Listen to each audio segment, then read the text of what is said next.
Good morning बच्चों।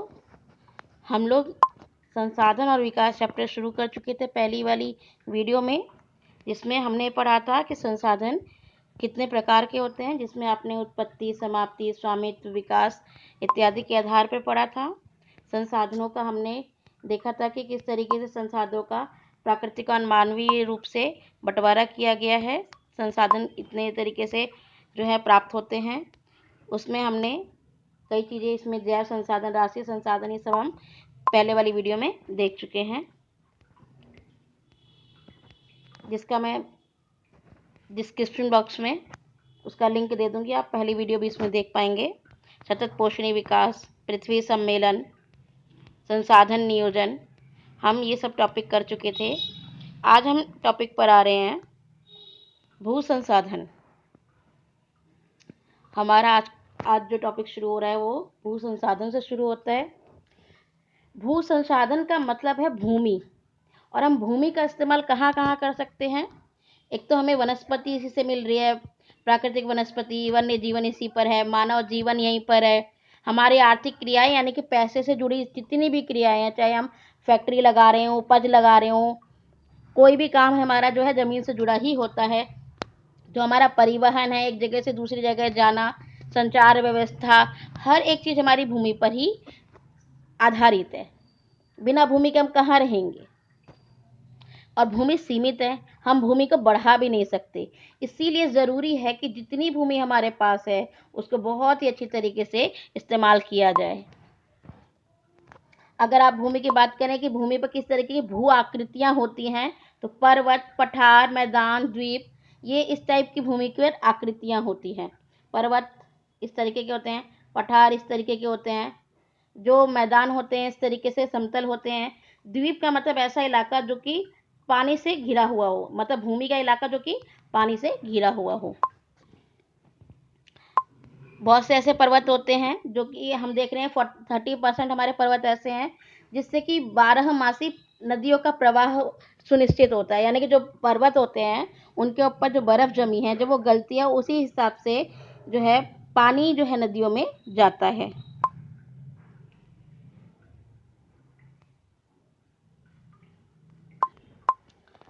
इसमें हम देख सकते हैं कि जो हमारी भूमि है उसके कितने हिस्से पर मैदान है। जो नीला वाला एरिया आपका ये मैदान है, जो आपका ये पर्पल सा एरिया ये पर्वत है, और जो येलो एरिया है वो पठार है। मतलब कि इतनी भूमि हमारी मैदान है, इतने पे हमारा पर्वत है, इतने पे पठार स्थित है। इसी को इस तरीके से दर्शाया गया है कि कृषि योग्य भूमि कितनी है, परती भूमि कितनी है, वर्तमान परती, शुद्ध परती। मतलब कि एक्चुअली परती का मतलब बताती हूँ पहले मैं आपको। परती का क्या मतलब होता है, जो भूमि होती है हमारी ना, जो हमारी भूमि है उसके अंदर उर्वर शक्ति होती है। अगर हम बार बार बार बार बार बार उपज उगाते रहेंगे तो क्या होगा कि उसकी उर्वरा शक्ति खत्म हो जाती है। तो ऐसे में किसान अक्सर क्या करते हैं, जैसे कि उनका इतना बड़ा जो है खेत है तो वो उसके 4 हिस्से कर लिए, इसमें से एक हिस्सा इन्होंने हमेशा छोड़ देना है। इस 3 पे खेती कर ली, अगली बार जब वो खेती करेंगे तो फिर क्या करेंगे कि उस इलाके को लगाएंगे, इसको लगा लेंगे, इसको लगाएंगे, इस वाले को छोड़ देंगे। मतलब कि एक हिस्सा जिस पे कि जानवरों को रखा जाता है ताकि जानवर उसके ऊपर रहें तो नमी बनी रहे, खाद वगैरह वहाँ पे प्राप्त हो, और ना उस पे फसल लगाने से उसकी उर्वरा शक्ति भी वापस आ जाती है। तो ऐसी भूमि को परती भूमि कहा जाता है। तो इसमें आपको दिखाया गया है कि किस तरीके से वन जो है, वन आपके हैं ये भी विविध वृक्ष और इस पे फसल और उपवन ये सब आपको इसमें नज़र आ रहे हैं। जो आपका ये वाला इलाका है ये चारागाह है। चारागाह का मतलब कि जिस पे चराया जाता है। ये बंजर इलाका है, मतलब कि इस पे कोई भी खेती नहीं होती है। तो आपको इसमें ये दिखाया गया कि कितनी भूमि पर किस तरीके के काम किए जा रहे हैं। अब आते हैं भूमि उपयोग। अगर आपसे नॉर्मल भी पूछा जाए तो आप खुद भी बता सकते हैं कि भूमि क्यों यूज़ की जाती है। भूमि वनों के लिए यूज़ हो रही है। बंजर कृषि जो है, बंजर वाली जो भूमि होती है यानी कि जिस पर कुछ भी उगता नहीं है, वो कृषि योग्य नहीं होती है। गैर कृषि प्रयोजन में भी भूमि लगाई जा रही है। मतलब कि ऐसी भूमि जिस पे खेती नहीं हो रही है और जिस पे लोग रह रहे हैं, इमारतें हैं, वो जो भूमि है वो कृषि योग्य भूमि नहीं है। तो वन हो गए, और जो भूमि कृषि योग्य नहीं है ये वो हो गई। परती भूमि आपको बताया था मैंने, जिस पे खेती नहीं की जा रही है, उसे रोका जा रहा है ताकि उसमें उर्वरा शक्ति दोबारा से आ जाए। परती भूमि ऐसी भूमि को कहते हैं। तो इनके अलावा कुछ अन्य भूमि भी होती हैं, जैसे कि आपके चारागाह हो गए, जैसे जो आपने जानवर पाले उनको खाने के लिए तो चाहिए जगह, तो चारा के लिए और उनको रखने के लिए ऐसी जगह जहाँ पर खेती की जा सकती है परंतु की नहीं जा पा रही, ऐसी भूमि भी हमारी परती भूमि के अतिरिक्त वाली भूमि होती है, जिसपे खेती नहीं हो रही है। परती भूमि आपको बता दिया है, जिसको कि कुछ वर्षों तक या कुछ वक्त तक रोका जाता है, उस पर खेती नहीं होती है। और बोया गया क्षेत्र यानी कि वो क्षेत्र जिससे कि हमें कृषि उत्पन्न होगी, तो हमें अनाज मिलेगा। भारत में भू उपयोग के प्रारूप, यानी कि भारत में किस तरीके की भूमि का उपयोग किया जा रहा है। भू आकृति, जलवायु, मृदा, मानवीय कारक, जनसंख्या घनत्व, प्रौद्योगिकी क्षमता, संस्कृति और परंपरा, ये सारी चीजें ऐसे हैं जो हमें बताती है कि हमें भूमि को कैसे उपयोग करना है। भू आकृति यानी कि भू आकृति, उसका ज्योग्राफी क्या है, किस टाइप की भूमि है, जलवायु कैसी है वहाँ की, अगर वहाँ की जलवायु शुष्क है, वहाँ पे हवा में मॉइस्चर नहीं है, बारिश नहीं हो रही है, तो वहाँ पे कृषि नहीं हो पाएगी। मृदा का टाइप क्या है, अगर बंजर भूमि है तो वहाँ पे आप खेती नहीं कर सकते। मानवीय कारक जैसे जनसंख्या घनत्व, जहाँ जनसंख्या घनत्व ज्यादा होगा वहाँ पर खेती करना बहुत मुश्किल हो जाता है, क्योंकि वहाँ पे लोग रहना शुरू कर देते हैं, रिहायशी इलाका। अगर आप गांव में जाके देखें तो बहुत बड़े इलाके पर जो है खेती होती है और रिहायशी यानी रहने वाला इलाका कम होता है। जितना घनत्व तो बढ़ेगा उतनी ज्यादा जो है खेती की भूमि के ऊपर, वनों की भूमि के ऊपर असर पड़ेगा। प्रौद्योगिकी क्षमता कितनी है, टेक्नोलॉजी कितनी अच्छी है वहाँ की, संस्कृति और परंपराएं भूमि को लेकर के क्या है लोगों के दिमाग में। भारत का भौगोलिक क्षेत्रफल 32.8 लाख वर्ग किलोमीटर है। अक्सर क्वेश्चंस आ जाते हैं कि भारत का भौगोलिक क्षेत्र कितना है, तो 32.8 लाख वर्ग किलोमीटर आपका इसमें आता है। परंतु इसमें से हम 93% भाग ही यूज कर पाते हैं, क्योंकि जो पूर्वोत्तर के इलाके हैं उनके बारे में हमें पूरी जानकारी उपलब्ध नहीं है। और ऐसे ही जम्मू कश्मीर का जो इलाका है, चीन के और पाकिस्तान के अधिकृत जो हमारी जमीन है उसका भी सर्वेक्षण नहीं हुआ है। स्थानीय चारागाहों के कारण थोड़ी भूमि हमारी कम हो जाती है, क्योंकि चारागाह जो होते हैं, अगर हम उसके ऊपर खेती करने लगेंगे तो हमारे जानवर क्या खाएंगे, और परती हम उसको कैसे छोड़ेंगे, तो इसको बहुत ही कम बोया जाता है। तो अगर हम देखते हैं तो भारत में टोटल 54% क्षेत्र पर ही खेती की जा रही है। अंडमान निकोबार में हम देख सकते हैं कि 10% से भी कम क्षेत्र पर खेती की जा रही है।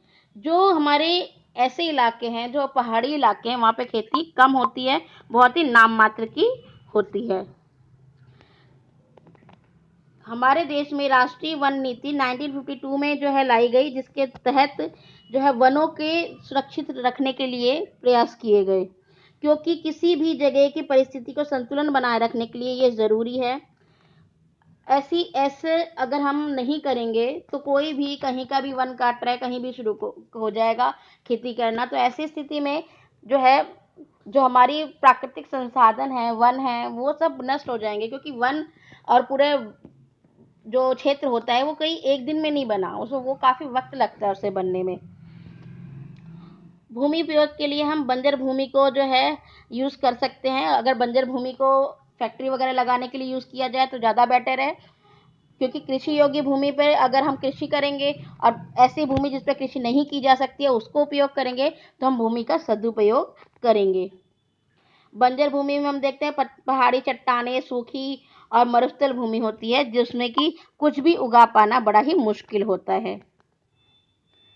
इस डायग्राम में आपको दिखाया गया है कि जल द्वारा अपर्दित क्षेत्र, जल वाले क्षेत्र हैं जिसमें कि जल का प्रयोग जल मिल जा रहा है आसानी से।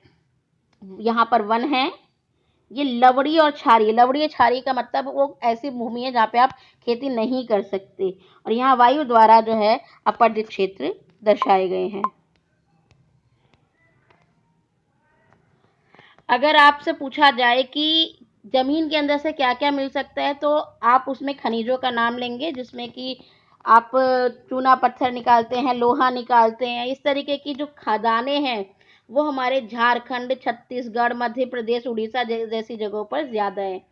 और जब हम खदानें जब बनाते हैं, अंदर से हम निकालते हैं खदानें बना करके खनिज, तो ऊपर के जो पेड़ होते हैं वो हमें काटने पड़ जाते हैं।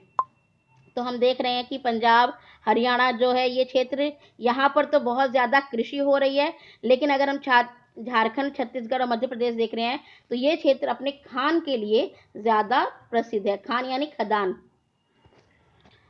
इसके अलावा हम देखते हैं कि खनिज प्रक्रियाएं, जैसे कि सीमेंट उद्योग में चूना पत्थर चाहिए होता है, उसके लिए भी हमें खुदाई करनी पड़ती है। सेल खड़ी के प्रयोग से वातावरण में धूल जो है होती है। तो जो भी चीज़ें हैं, जब हम यूज़ करते हैं, उससे जो अपशिष्ट पदार्थ निकलते हैं वो आगे चल करके जल प्रदूषण के कारक बनते हैं। हमारे जो औद्योगिक जल निकास है, औद्योगिक जल निकास का मतलब है जो फैक्ट्रियां लगी हैं उसकी जो गंदगी है जो पानी में जा रही है, वो जल प्रदूषण का कारण बनती है। अगर आप मिट्टी को खोदेंगे तो ऊपर से नीचे नीचे जा करके आपको इस तरीके से पहले उपमृदा मिलेगी, बालूगाद वगैरह, उसके बाद अपक्षयी आधारी चट्टानें मिलेंगी, और नीचे जाके आपको और भी कठोर चट्टानें मिलनी शुरू हो जाएंगी। अब आपका आता है भू निम्नीकरण। ये आपका एक क्वेश्चन है कि भू निम्नीकरण की समस्याओं को कैसे बचाया जाए, उससे कैसे निपटा जाए। तो भू निम्नीकरण का मतलब होता है कि भूमि किस तरीके से खराब हो रही है, उसका हम कैसे बचा सकते हैं। एक तो हम वन लगा सकते हैं, जो चारागाह है उसका ढंग से इस्तेमाल करें और ढंग से उसका जो है नियोजन किया जाए। पेड़ों की रक्षक मेखला, पेड़ों की रक्षक मेखला मतलब पेड़ों की बहुत सारी जो है लाइनिंग लगाई जाती है। आपने देखा होगा कभी कभी मूवीज में लाइन से बहुत सारे पेड़ लगे होते हैं, तो इस तरीके से पेड़ों की रक्षक मेखला बनाई जाए। पशुचारण, पशुचारण पे नियंत्रण लगाया जाए कि किस क्षेत्र के जो घास को या पेड़ पौधों को पशु चरेंगे उसके लिए नियंत्रण लगाया जाए। जो रेतीले टीले हैं, कांटेदार झाड़ियां हैं, इनको लगा करके भूमि कटाव को रोकने की कोशिश की जाए, क्योंकि जो पेड़ पौधे होते हैं उनकी जड़ें मिट्टी को पकड़ लेती हैं, और जो बहता है पानी जब, तो मिट्टी उनके साथ नहीं बहती है बल्कि जड़ों से चिपकी रह जाती हैं। बंजर भूमि को हम और इस्तेमाल कर सकते हैं। खनन, जो खदानें हैं उस पर नियंत्रण किया जा सकता है।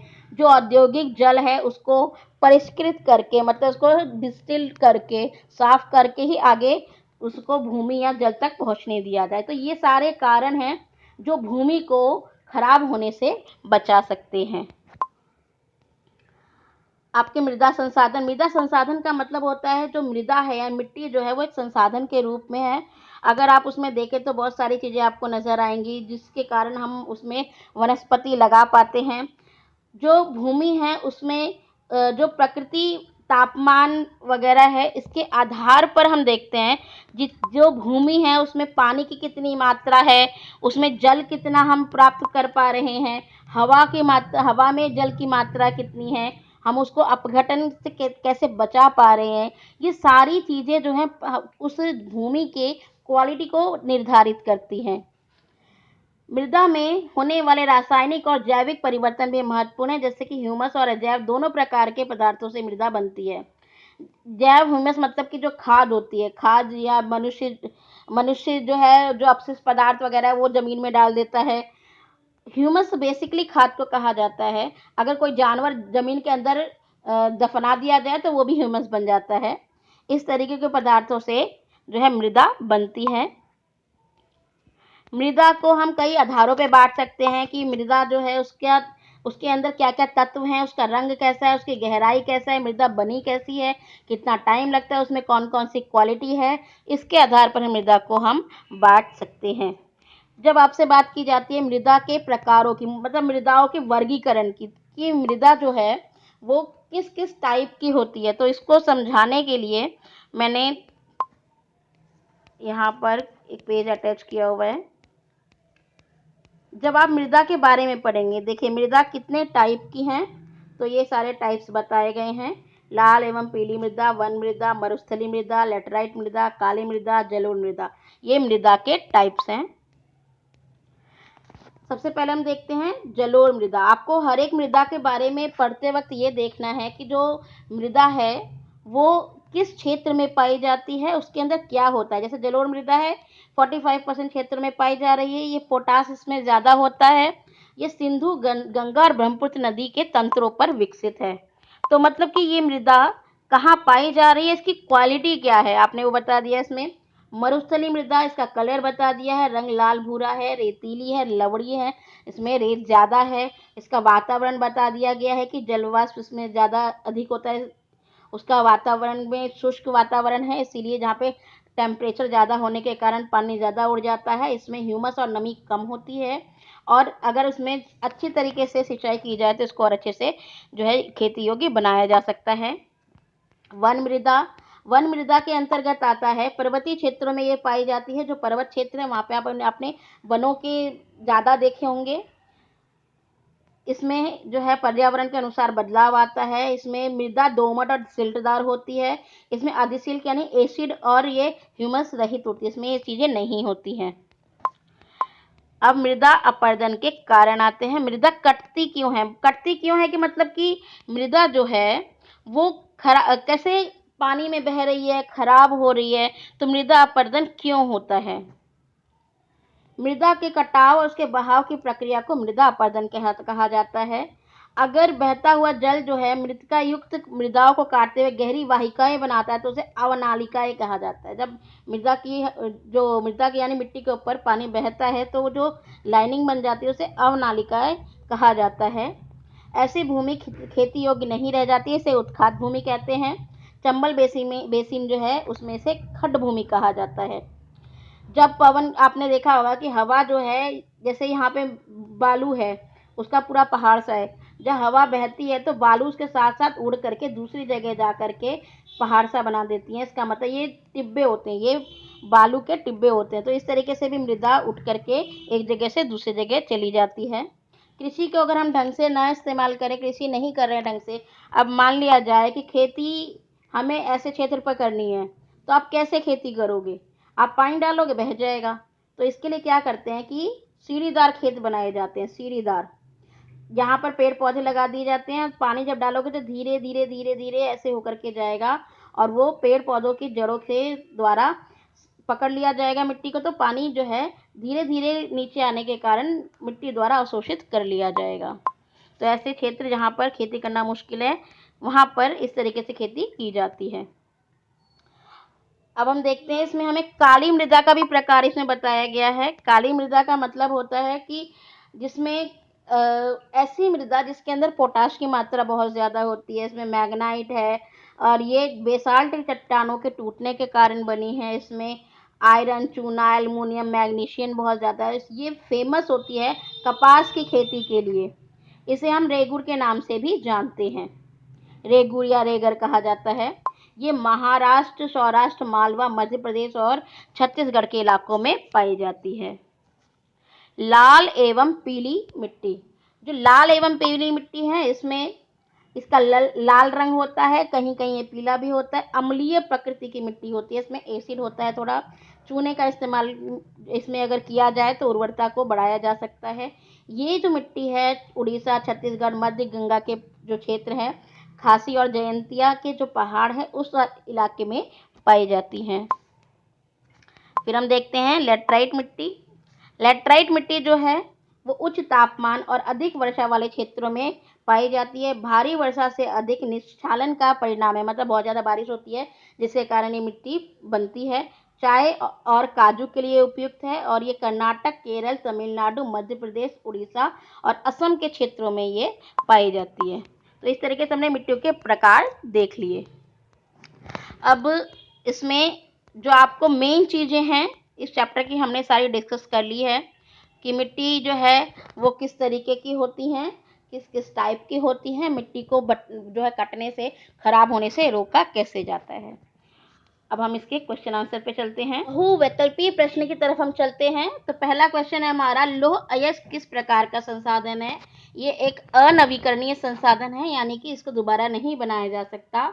ज्वारीय ऊर्जा किस प्रकार का संसाधन है? पुनः पूर्ति योग्य है, मतलब दोबारा से इसको इस्तेमाल किया जा सकता है। पंजाब में भूमि निम्नीकरण का निम्नलिखित में से कौन सा मुख्य कारण है? तो ज्यादा सिंचाई के कारण जो है भूमि निम्नीकरण का यह मुख्य कारण है। फिर आपका आता है कि निम्नलिखित में से किस प्रकार के सीढ़ीदार सोपानों की खेती कहा जाता है, मतलब किस प्रांत में सीढ़ीदार सोपानी खेती की जाती है? तो आप इसमें उत्तराखंड कह सकते हैं, क्योंकि ये एक पहाड़ी इलाका है जहाँ पर सीढ़ीदार खेत ही ज़्यादा बनाए जाते हैं, जिससे कि पानी का जो ढलाव है उसे रोका जा सके। अब हम इसके आपके सेकंड क्वेश्चन पे चलते हैं। सेकंड क्वेश्चन में आपके थोड़े से आपको डिस्क्राइब करके आंसर देने हैं। पहला क्वेश्चन है कि 3 राज्यों के नाम बताइए जहां काली मृदा पाई जाती है, उसमें कौन सी फसल उगाई जाती है? तो महाराष्ट्र, गुजरात और मध्य प्रदेश का नाम दे देंगे। ये मिट्टी जो है लावा से बनी होती है। ये गोदावरी और कृष्णा नदी के घाटियों में फैली है। ये कपास इसमें सबसे ज्यादा उगाई जाती है और इसे कपास मृदा भी कहा जाता है और रेगर भी कहा जाता है। क्वेश्चन नंबर आपका सेकंड, पूर्वी तट के नदी डेल्टाओं पर किस प्रकार की मृदा पाई जाती है? इस प्रकार की मृदा के 3 मुख्य विशेषताएं क्या है? मृदा का मतलब डेल्टा का मतलब होता है ट्रायंगल, इस टाइप का। जब नदी बह करके समुद्र में जा रही होती है तो वो जब मिट्टी के जैसे यहाँ से बह करके आ रही हो तो एक ट्रायंगल सा अगर वो बना देती है तो उसको डेल्टा कहा जाता है। पूर्वी नदी तट पर डेल्टाओं पर जलोढ़ मिट्टी पाई जाती है। जलोढ़ मिट्टी की मुख्य विशेषताएं हैं कि ये उपजाऊ बहुत होती है, इसमें चूना, पोटास और फास्फोरस जैसी चीजें होती हैं। इस मिट्टी में चावल, गेहूं, गन्ना, कपास, पटसन आदि की खेती की जाती है। पहाड़ी क्षेत्रों में मिट्टी अपरदन की रोकथाम के लिए क्या कदम उठाए जाना चाहिए? हमने पहले भी देखा था कि हमें एक तो इस तरीके की खेती की जानी चाहिए सीढ़ीनुमा, जिससे कि ढलान पे जो पानी को रोका जा सके। समानांतर रेखाओं में जुताई की जाती है। समानांतर में मतलब कि पैरेलल में खेती की जाती है। पैरेलल जो है, बड़े बड़े खेत पैरेलल बने होते हैं, इसमें छोटी छोटी सी मुंडेरें बना दी जाती हैं। उसके अलावा हमें घास लगानी चाहिए, जिससे कि मिट्टी को पकड़ के उसकी जड़ें रखें। वृक्षारोपण करना चाहिए, जिससे कि जो वृक्ष की जड़ें हैं मिट्टी को पकड़ लेती हैं और कटने से बचाती हैं। जैव और अजैव, अगर आप नॉर्मल भी देखें, जैव का मतलब जीने वाली चीजें हैं और अजैव मतलब जिसमें जीवन नहीं होता है।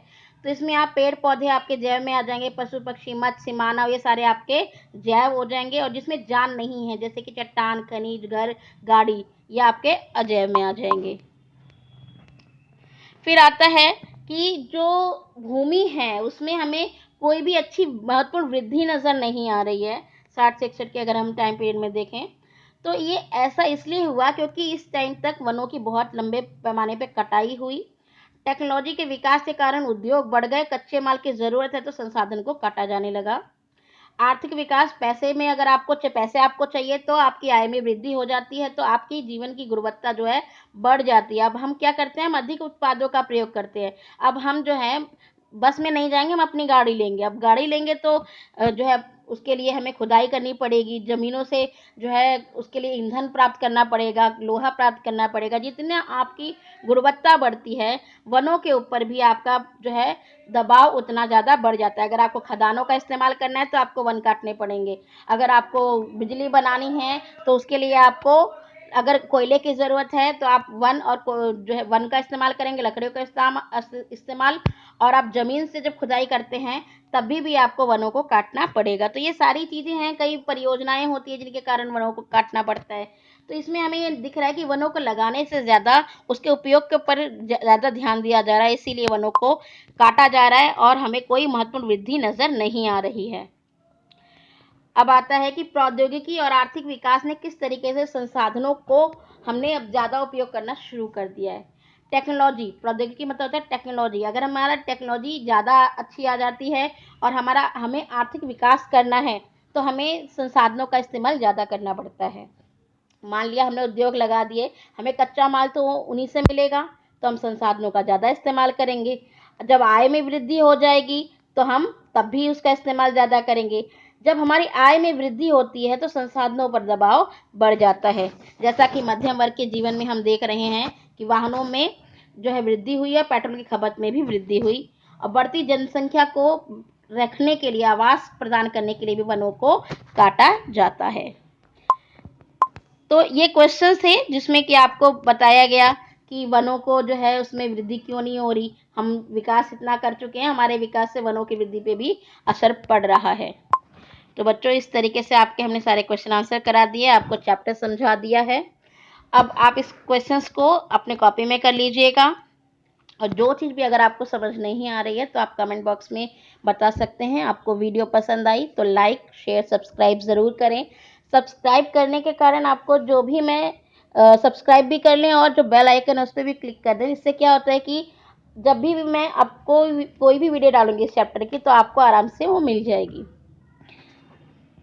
वीडियो को देखने के लिए धन्यवाद।